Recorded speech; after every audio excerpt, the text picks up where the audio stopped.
फिर इनका सपना था क्रिकेट खेलने का देश के लिए। फिर इनका सपना हुआ कि भाई आईएएस बनेंगे। फिर ये दिल्ली आए और इस बार जैसे प्रीलिम्स हुआ एक ही झटके में मेंस भी, इंटरव्यू भी और प्रॉपर आईएएस। इस बार अच्छी बात यह कि जो 54 लोग सिलेक्ट हुए हैं उनमें से 13 लोग कम से कम आईएएस बन रहे हैं और शायद 15 तक बन सकते हैं। तो जो 13 लोग पक्का आईएएस बन रहे हैं उनमें से एक मोइन है। अभी आपको एक ऐसे बच्चे से मिलवाते हैं जो प्रॉपर आईएएस बना इस बार पॉलिटिकल साइंस के साथ। मिलना चाहेंगे? बुलाइए बुलाइए उनको, बुलाइए। आइए आइए आइए आइए। इनका परिचय ये है कि इनका नाम है मोइन अहमद। ये हमारे मेंटरशिप के दौर के साथी हैं। पॉलिटिकल साइंस ऑप्शनल से प्रॉपर आईएएस बने हैं। 296 रैंक है और सब अनुमान ठीक रहा तो उत्तराखंड कैडर में जाने वाले हैं। रहने वाले हैं मुरादाबाद के और अटेम्प्ट इनका मेंस का और इंटरव्यू का पहला था, वैसे चौथा अटेम्प्ट था। कुछ बातें और बताता हूँ खास। अभी हल्का हल्का कांप रहे हैं, मैंने पकड़ रखा है ना, हल्का हल्का वाइब्रेशन मैं फील कर रहा हूँ। ऐसे होता है भाई, शुरू में सबको होता है, कुछ दिनों के बाद लोग कांपेंगे आपको देख के। यही होता है, सबके साथ ही होता है। ये क्रिकेटर हैं बहुत खतरनाक और इनका सपना था, और पहले इनका सपना था क्रिकेट खेलने का देश के लिए।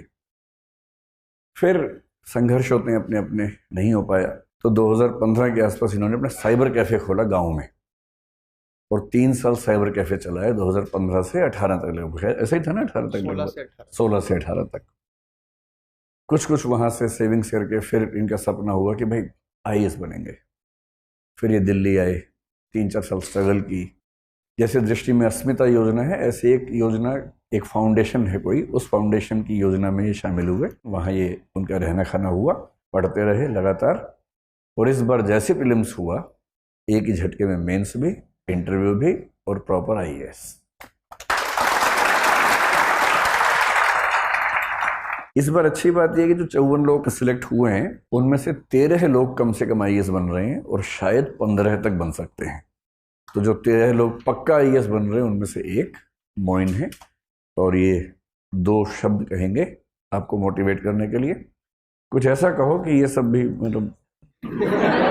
सबसे पहले तो गुड मॉर्निंग आप सभी को। जैसा कि सर ने मेरे बारे में बताया कि मेरी जर्नी काफ़ी इंटरेस्टिंग रही, तो यही मैं बताना चाहूँगा आप सभी लोगों को कि अभी आप उस जगह पर आ गए हैं जो आपको आईएएस बनने से अब नहीं रोक सकता कोई, जो मुझे लगता है, जो मैंने फील किया था जब मैं भी कोचिंग क्लासेस में पहली बार गया था। तो जब मैं पहली बार वहाँ बैठा तो मुझे लगा कि शायद 80 से 90% जर्नी अब ख़त्म हो गई, क्योंकि बहुत सारे लोग सपने देखते हैं, गांव से होंगे और हिंदी मीडियम है तो मोस्टली हम लोग गांव से बिलोंग करते हैं, तो यहाँ तक आना ही एक अचीवमेंट है। अब अगर आप लोग यहाँ तक आ गए हैं तो अब सिर्फ एक काम जो करना है वो यही है कि जो भी आप पढ़ रहे हैं वो पूरी ईमानदारी के साथ पढ़ें। बहुत सारे डिस्ट्रैक्शन होंगे आपके लिए, उन सभी से बचना है और अपनी पढ़ाई जितनी ईमानदारी से आप करेंगे सक्सेस मुझे ऐसा लगता है कि निश्चित रूप से मिलेगी। क्योंकि मैंने जिस बैकग्राउंड से मैं आया, जो मेरी पढ़ाई हुई, स्नातक की भी पढ़ाई कोई इतनी अच्छी नहीं हुई, स्कूलिंग भी मैंने गांव से ली है, तो वो सारी चीज़ें मैंने पीछे छोड़ दी थी। मैंने यही सोचा था कि यार अब मैं दिल्ली आ गया हूँ, अब मैं उन सभी लोगों के बराबर हूँ, चाहे वो आईआईटी से पढ़ के आया है, चाहे वो जेएनयू से पढ़ के आया है, चाहे वो एएमयू से पढ़ के आया है, लेकिन अब वो मेरे लेवल पे है। उसकी पढ़ाई अच्छी हुई होगी, हो सकता है वो कुछ चीज़ों को 6 घंटे में कर लेता हो, तो अगर मेरी पढ़ाई अच्छी नहीं हुई है तो मैं 8 घंटे लगा लेता हूँ।